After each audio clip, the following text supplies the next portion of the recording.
Shalom, family. So today I'm going to show you why I now read out of the RSTNE, which is the Restoration Scriptures True Name Edition, as opposed to the Sefer, which I was reading out of before. Which, while it is one of the more popular forms of restored scripture text, it is nowhere near as accurate and authentic as something like the RSTNE. Here's why. So of course we're going to let the scripture talk for itself, but first it's worth pointing out that the RSTNE uses far more reliable and authentic transliterations or translations from what was once ancient pure Hebrew to now English, using less middlemen and reliable sources from scholars. Hebraic, you can see here from the Dead Sea Scrolls, which were found in the Judean wilderness, the oldest fragments of Tanakh written in Paleo-Hebrew.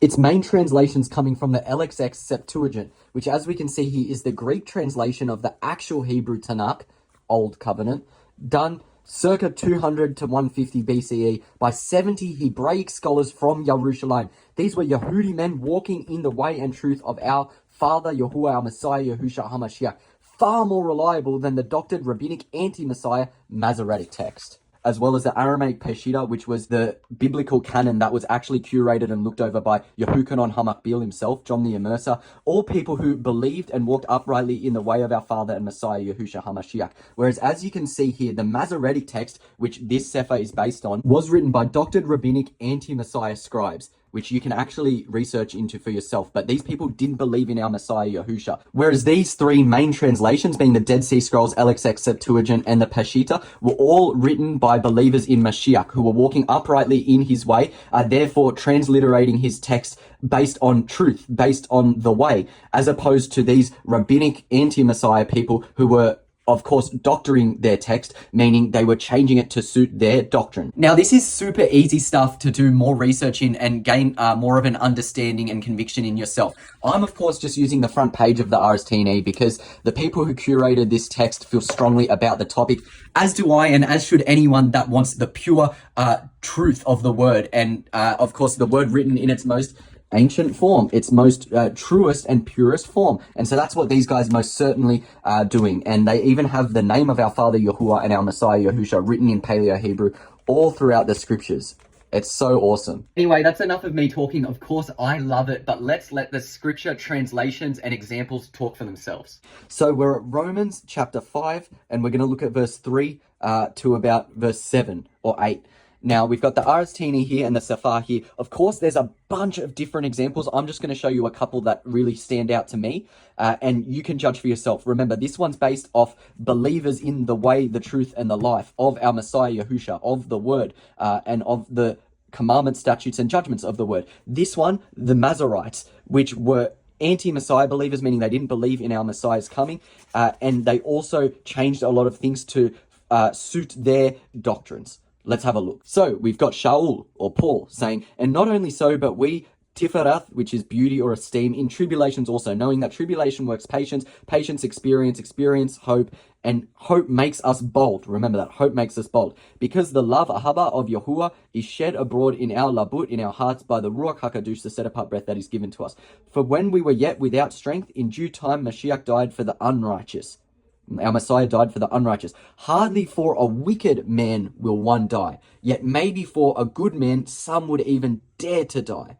Right? Let's see what it says here. Not only so, but we esteem in tribulations also, knowing tribulation works patience, patience experience, hope. Hope makes not ashamed, because the love of Yahuwah. Hope makes not ashamed. But what does it say here? And hope makes us bold. Hope makes us bold. That sounds a lot better than hope makes not ashamed. Where's the us in it? Where's the boldness? There's none of it. Furthermore, for when we were yet without strength, at the appointed time, Mashiach died for the wicked. For scarcely for a righteous man will one die, yet perchance for a good man some would even dare to die. How does that make sense? Righteous and good means the same thing. Here it says hardly for a wicked man will one die, yet maybe for a good man. Whereas here it's saying hardly for a righteous man will one die. That's meant to say wicked. Hardly for a wicked man will one die, yet perchance for a good man some would even dare to die, is how it should read, how it reads here, showing us that this is a lot more pure and authentic of a translation by way of the truth than this is. Oh, and just a reminder that these 10 commandment bookmarks with verses on the back are available in the link in my bio for you to download and print out. Now let's turn to Malachi chapter 4. And we're going to read from verse 4 onwards. The first part, just because I like it, and then we're going to get down to the crux. So, in the RSTNE, we read, Remember the Torah of Moshe, my Abad servant, which I commanded to him in Horeb for Kul Yasharal, for the house of Yasharal, with the Chukim, statutes, and Mashpatim, judgments. Behold, I will send you Eliyahu, the Tishbite Nabi, the prophet, he was a Tishbite, before the coming of the great and dreadful Yom Day Yahuwah. That's the day of judgment. And he shall restore the love, the heart of the father to the son, and the heart of a man to his neighbor, lest I come and smite the earth with a curse through utter destruction. That's Jacob's trouble, or what we know as the Great Tribulation. Wow! So Yahuwah here is saying that he shall restore the heart of the father to the son, of him, Yahuwah, to the bride, Yasharal, to us, the upright nation, the son who is given the inheritance of everlasting life. That's amazing. That's exactly what happens in the day of judgment. Ephraim, the prodigal son who's gone a whoring, who, is caught up in all this false doctrine, will finally make the choice to either return back to Yahuwah, call upon his name, to Shuba, repent and turn to him, or to burn in the lake of fire in all of their pride. And this is exactly what will happen to those who will give themselves over to Yahuwah. They will return to the Father, Yahuwah. So he shall restore the heart of the father to the son. That's the full consummation. 2 sticks, Ephraim and Yehudah, his covenant people, coming together to make Yasharal one again and be wedded with our Father in full wedding consummation. That's exactly what Yahuwah is saying there, right? Let's read it here, and case can be closed. Behold, I will send you Eliyahu the prophet before the coming of the great and dreadful day of Yahuwah, and he shall turn the heart of the fathers to the children. No capital letter, no signifying that this is Yahuwah being turned to Yasharal, us, his children. This is just, he shall turn the heart of the fathers to the children. The fathers. So that can't be talking about Yahuwah. Here we read the heart of the Father in capital to the Son, which is his children, Yasharal, which is also Yahusha, for we are to be as Yahusha was. That's his son. Amazing. And we can see here in the note, just for a bit of further clarification, they've specifically pointed out that the LXX, which is the Septuagint translation, the first translation from Paleo-Hebrew to Greek done by Hebraic scholars who were following the way of our Father, Yahuwah, Yahusha, HaMashiach, our Messiah, have truthfully translated it as it were, the Father to his Son, the nation of Yasharal returning back to the Father. In addition, we go on to read, and the heart of a man to his neighbor. It says here, we will love our neighbor as ourselves, serving Yahuwah as our one true mighty one, loving our neighbor as ourselves. This is a call by Yahuwah back to the 2 greatest commandments of the Torah. Whereas here, we further go on to read, after having no mention of Yahuwah restoring his heart back to Yasharal, his son, us, his upright nation, we go on and read further, and the heart of the children to their fathers. Nothing about, and the heart of a man to his neighbor. So I'll let you sit back now and meditate on which version, being the RSTNE or the Safar, best reflects the ancient, therefore pure word of our Father. I'll also leave you with a verse to sum everything up. This verse can be found on the back of my new book, Setting a Firm Foundation with Our Father, which uses restored scripture text and true names. Yahu or Jeremiah 6:16. Thus says Yahuwah, stand you in the ways and see, and ask for the ancient paths. Where is the good way? And walk therein, and you shall find rest for your beings.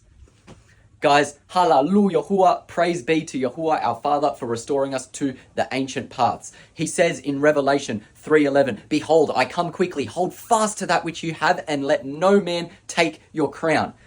For me, personally, but also for a lot of his children, finding the pure word of our Father, Yahuwah, in as ancient of a written way as possible, is a big crown that we've been given, a big truth. We must hold fast to these truths, and we must stick with them. Amazing. Barak Yahuwah for bringing us his word, that is his living bread that we spiritually eat and digest by way of reading, praying, and exhorting this wonderful word, walking uprightly and exemplifying it. Hallelujah, Yahuwah. Ramamu Yahuwah. That's exalted is the name of Yahuwah to the highest degree. Last but not least, I'll leave a link to where you can get your RSTNE in my link tree, which is available in my bio. This specific new edition, the 8th Torah edition, uses restored Hebrew lettering and specific phrases. For instance, Elohim and Alua as opposed to Elohim, which there's no E in the Hebrew alphabet. There is A, so things like that have been restored, as well as more nitty-gritty specific translations which best suit the word and way of our Father Yahuwah. Catch you guys in the next one. Shalom.